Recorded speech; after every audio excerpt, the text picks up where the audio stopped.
Greetings and welcome to Perfectly Planted. I'm your co-host, Daphne Bascom, and I'm here with my wonderful co-host, Besame Schroering. If this is your first time joining us, thank you. Our why for this podcast is to plant the seeds of knowledge, innovation, resilience that can help support you on your health and wellness journey. Today, we've got a special guest.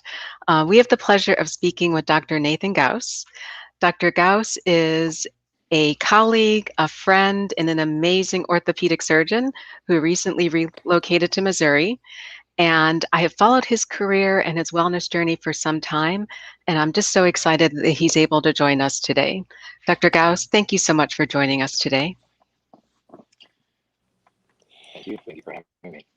Dr. Gause, really echoing Daphne, thank you for joining us. I'm really excited to have you on today. Would you mind introducing yourself and giving us a little bit about your background and also your journey in becoming an orthopedic surgeon?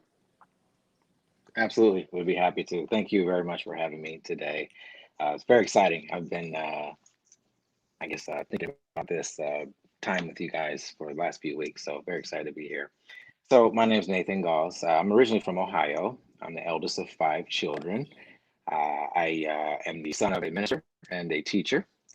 I sort of got into medicine early, if you will. I was actually in a summer program the summer of my senior year and became very interested in medicine.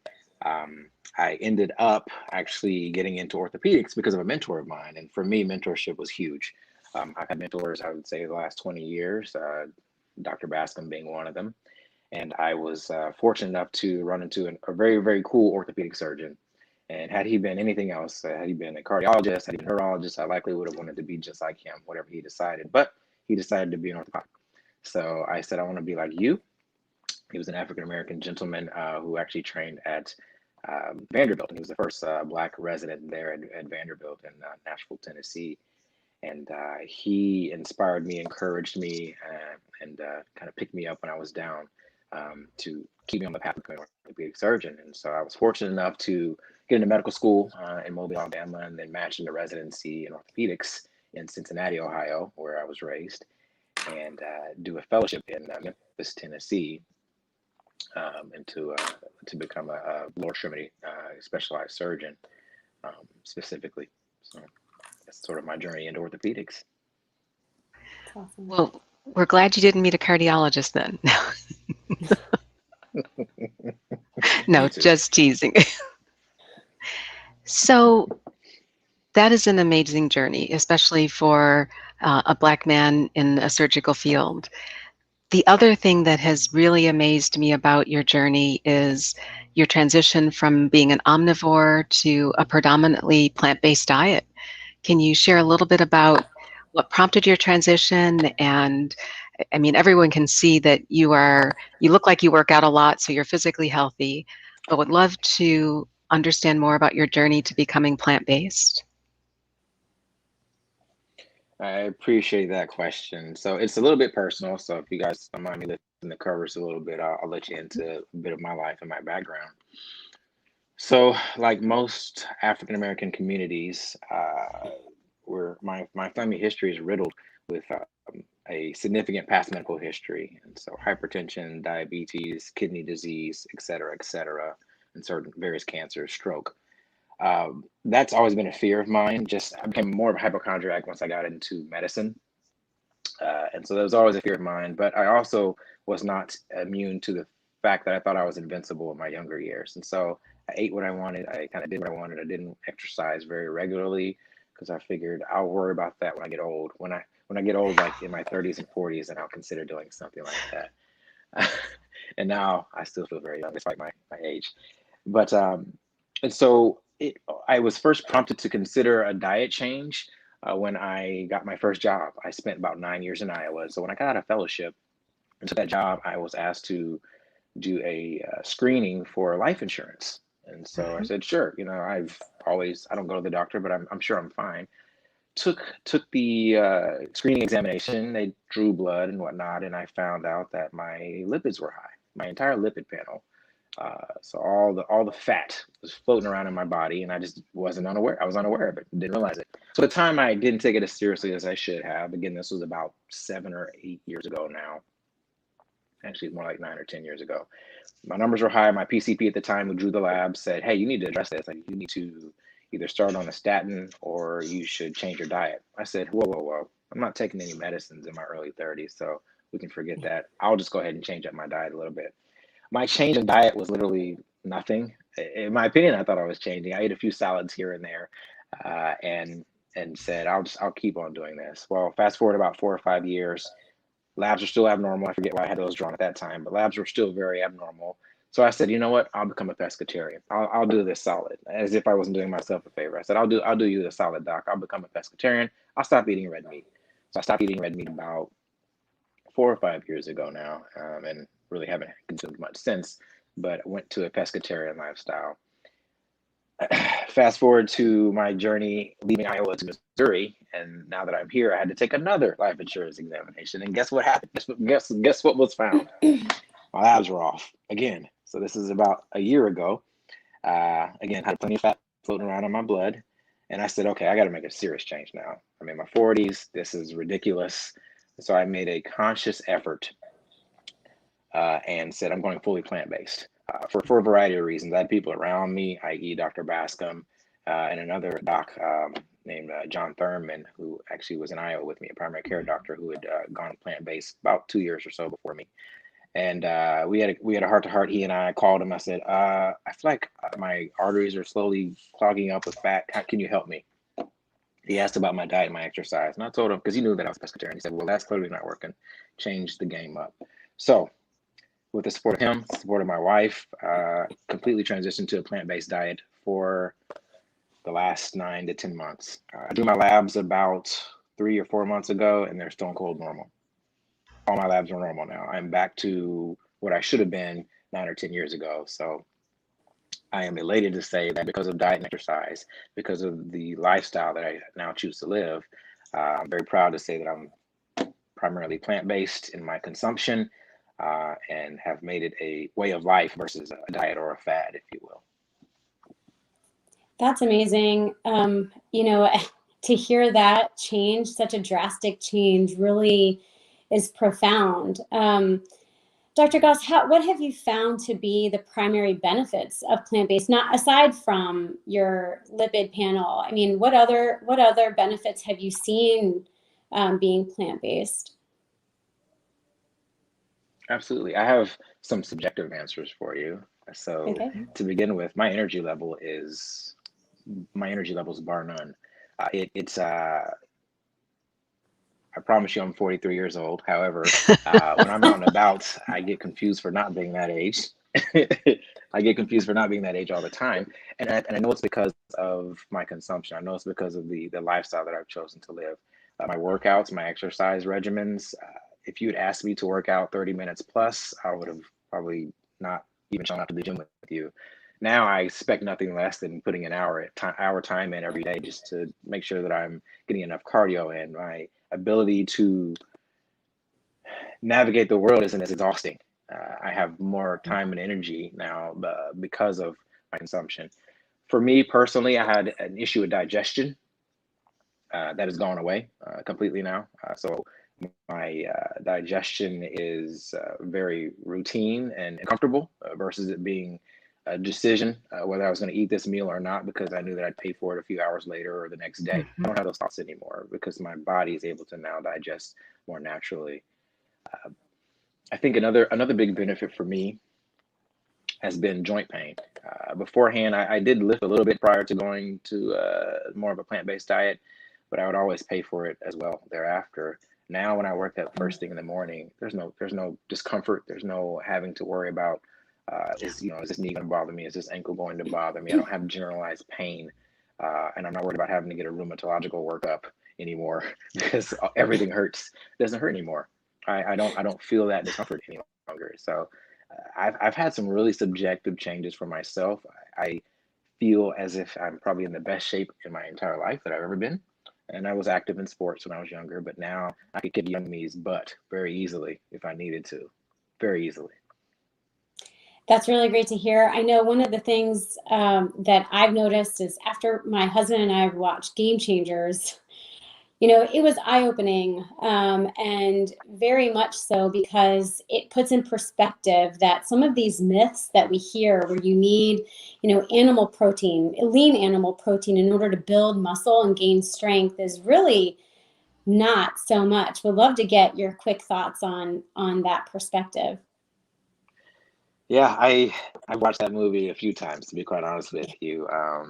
Quick sidebar: I have a partner at here at MU Orthopedics in Liberty that recently turned to a plant-based diet based on that movie, based on the Game Changers movie, and he's not what you would call your typical. I guess if you're going to stereotype how plant-based people look, that's not him. He's been an omnivore all of his life, primarily carnivore all his life, and he's completely switched because of that movie. So that movie is definitely changing lives, and I've shared it with several patients and family members as well who are considering changes, if you will. Everybody doesn't change overnight, as you know. For myself, I believe it does help break that myth that you have to consume animal products in order to be fit, in order to be lean, in order to be functional, in order to gain energy, in order to build mass. That's all very, very false. And they talk about that many times over in the movie itself. You look at certain other species that share this earth with us that don't consume meat at all, and they're That's way right. stronger than anything, right? Strong as an ox, if you will. They don't eat meat. We know that. Look at Yeah. look at primates, right? They're very strong. Like they're cut, and they eat plants, primarily. So I think that for myself, and I've tried to do a reasonably good job at explaining that to patients when they do come in. Obviously, I'm seeing them episodically for orthopedic issues, but a lot of what they're experiencing is based on their diet, and I try to help them understand that, the eggs, the milk, the cheese, the meat that you're consuming is in a way killing you, and so you need to reconsider your options there.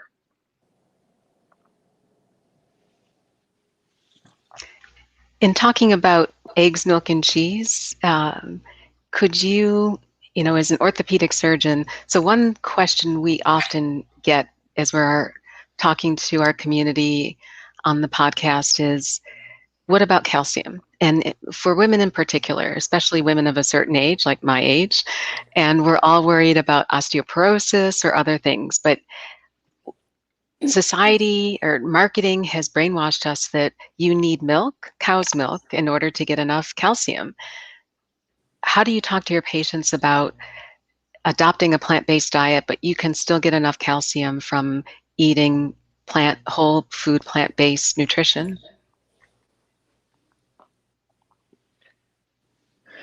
It could be a uncomfortable conversation when I do address this with patients, not only for themselves but also for their children. Right, I see a lot of kids and athletes, and trying to have those conversations takes time. And so, for one, I very specifically and very purposefully invest the time to have the conversation with these folks.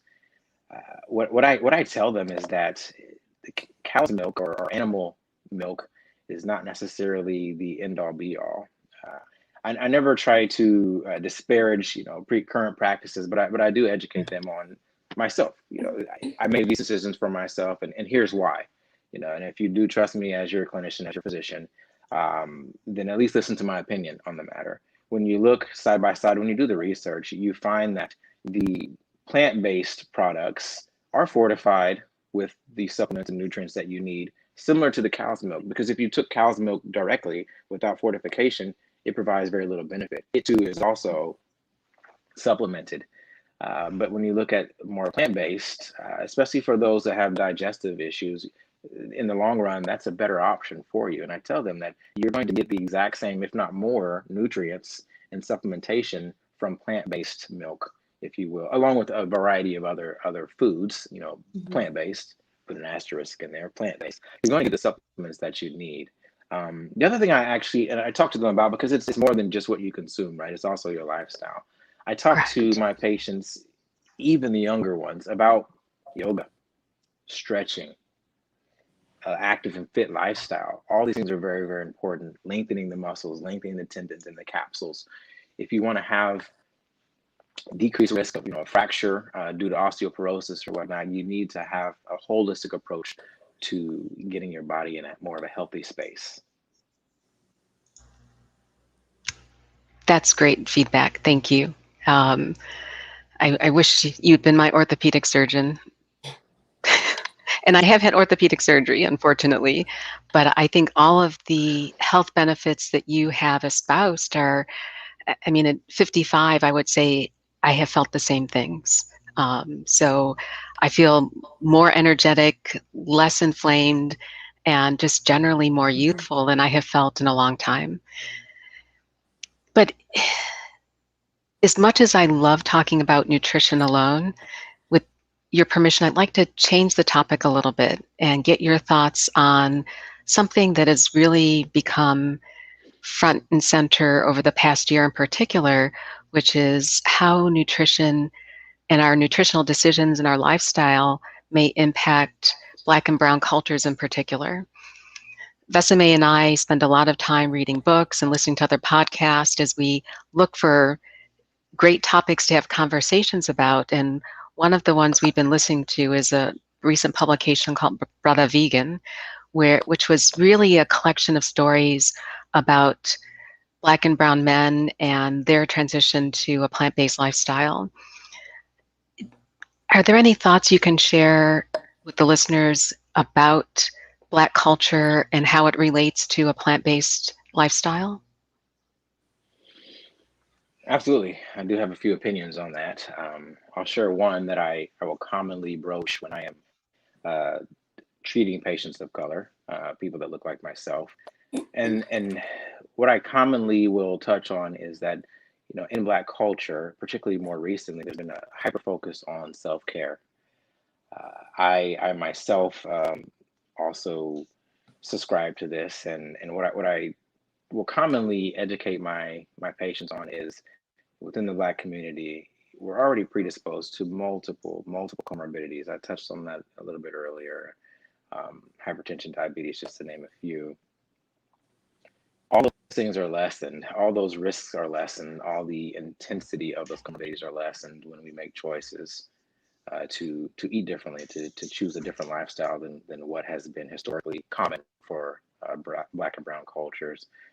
There's no secret. There's plenty of literature out there that talks about how systemic racism has affected the way that we consume, particularly in those underrepresented minority groups, particularly in the fact that when you look at things demographically, the not so good restaurants that are readily available, that one can readily avail themselves of, are right down the street from those more impoverished communities. As a result, that spirals, that actually creates a legacy of just bad choices because it's cheap, crappy food, and that just adds to the incidence of asthma in young children, and the incidence of the other comorbidities that you see in those communities. The recent wave that we've seen is again more of a self-care approach, taking those purposeful quality food type choices to help reset or redirect yourself in those daily actions and choices that will make a difference downstream for generations. And that's what I've seen more so as of late. That's what I've adopted more so as of late, not only with myself as well as with my family and extended family, having conversations that you can't keep doing the same thing that we're doing. We're slowly killing ourselves, and it is a conscious choice to live differently, to choose differently. Just because it's right in front of you doesn't mean that's what you have to do. In this case, consume. You don't have to consume it just because it's down the street from you. Right. No, I agree. I mean, I think that sometimes our culture and the convenience tied with our go mentality causes us to make poor choices, and then those poor choices turn into habits that really are detrimental to our health in most cases. So that's really insightful.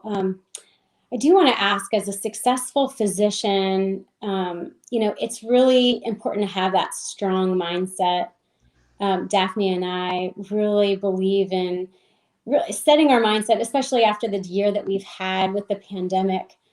And what I like to do specifically every day is start my day with a gratitude journal, and list out just 3 things that I'm grateful for. So if you don't mind, would you mind giving us 3 things that you're extremely grateful for today? Absolutely. I will try to limit it to 3 because I practice a similar practice on a daily basis. So I'll try to limit it to 3. The first thing that I am eternally grateful for is that I have 2 very loving and supportive parents who've been married for, how old am I? 45 long years. And as their eldest, they have propped me up in times of need, and they've supported me and applauded me for every single accomplishment that I've actually been able to achieve. So that's probably my first thing. Without them, I would not be in this position. I would not be participating in this lovely conversation with the 2 of you. I would not aspire to do better and do more and be great. So for that, I give thanks and gratitude on a daily basis, if you will. The other thing I'm very, very grateful for is my health and the health of my family and friends around me. Being in medicine, you can sometimes become very, very jaded, and you're used to seeing death and pestilence about you. And with this recent year that we've had, it's become even more commonplace, or it's at least more upfront, if you will. And just the fact that I've made choices to better myself, to better my life, and to grasp the health and appreciate the health that I have, and to perpetuate it in the lives of others. The opportunity for that and to be able to experience that, I am ever grateful for. Ever grateful for. So you said 3. So all right, this is my last one. I'm gonna make it a good one. Last one, make it a good one. All right. I am grateful for the opportunities that have been afforded me to reach back and help underrepresented minorities at all levels, whether it be elementary, junior high, high school, undergrad, medical school, residency, reaching back because the opportunities that I was given are just that, they're opportunities. There were a lot of barriers that were placed in front of me, and the support of others who were willing to reach back to help get me where I am today uh, has inspired me and encouraged me, and I actually feel very obligated to do the same because without them, I can't be what I can't see, and without them, I couldn't get to that point. And so, the ability to be able to give back, particularly with my new role at the University of Missouri, being on medical staff with that institution, allows me that opportunity to work directly with not only residents and medical students, but also living in Kansas City allows me to work with such institutions as the Boys and Girls Club to really provide a boots on ground, grassroots approach to helping those that are underrepresented to have a fighting chance and to be great. Because they're already great, they just need to be watered, right? They need to be fed and watered and allowed to blossom and grow and have sunlight on them to get to that point. So I would say that's my third one. Since you only gave me 3, that's my third one that I'm very grateful. Those are good. Those are good. In those 3, thank you, first of all. I mean, I think we all have things to be grateful for, probably even more than we can think of. But your comments actually brought to mind a question. And as we close today, I'd love to get your thoughts. And I'm borrowing this question from a question that President Obama frequently asks his Obama fellows. And that is, describe your world as it is today, and then describe your world as you would like it to be.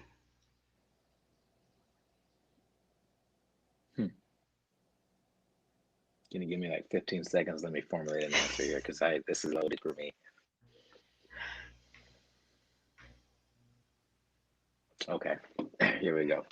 So my world as it is today. Currently, it's full of inequity.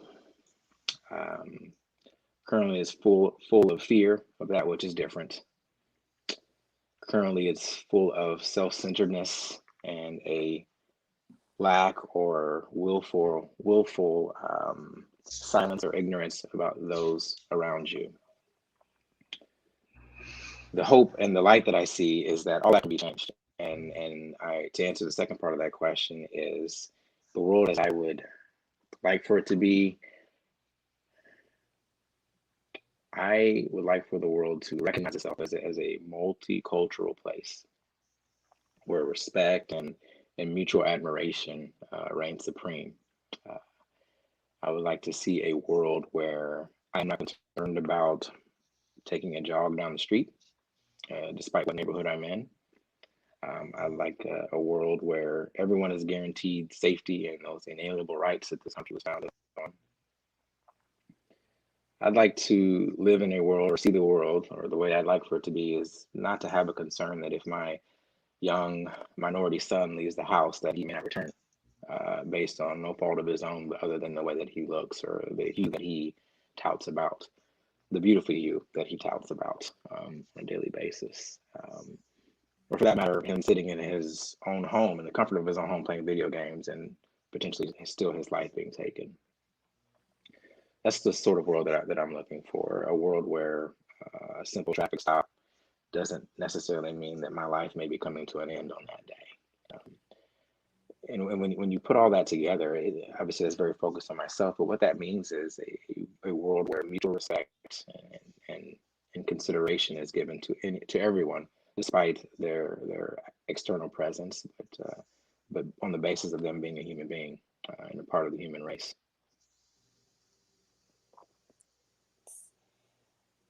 Absolutely.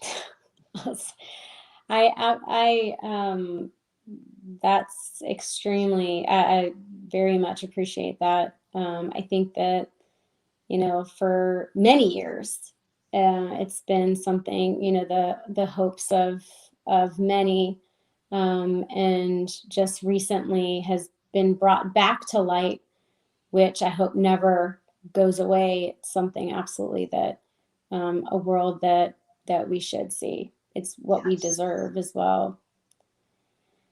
Dr. Gause, thank you for joining us today. It was extremely insightful, you joining our Perfectly Planted podcast here.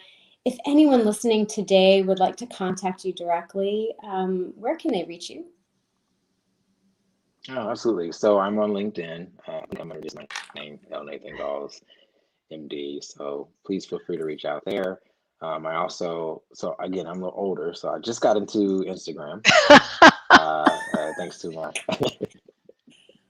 It's the truth. It's the truth. I'm not gonna lie. So I can be found at KC Ortho Couple on Instagram. Actually, I have to give credit to my wife for that because again, I'm older. She's not, and so she has me now on social media. So it's KC Ortho Couple. Never too late. And you are not that old. I don't know. No.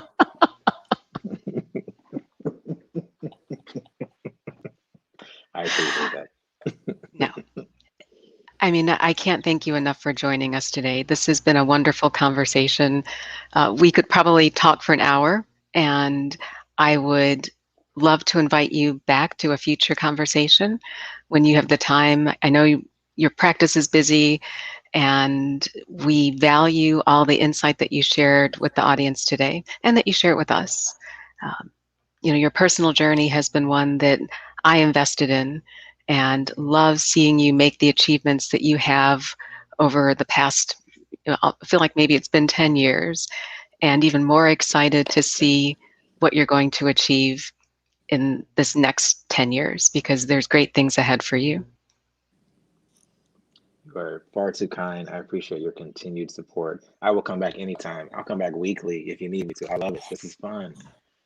No, it was extremely insightful. Loved having you on as well, Dr. Gause. I do want to ask our viewers, what is one key thing that you learned today or resonated most with you today that will really positively impact your health and wellness? We really want to hear from you. So please comment on Facebook or on YouTube and share your feedback. Also, if you enjoyed this live stream, go ahead and hit the thumbs up button on Facebook or YouTube and like it. Please give us our comments. We want to hear from you, what you enjoyed, what other areas of focus you would like to have. And also please subscribe so that you get recent updates as we continue to take on our journey of perfectly planted conversations. So be well, everyone. We'll talk again soon, and thank you all so much. Take care.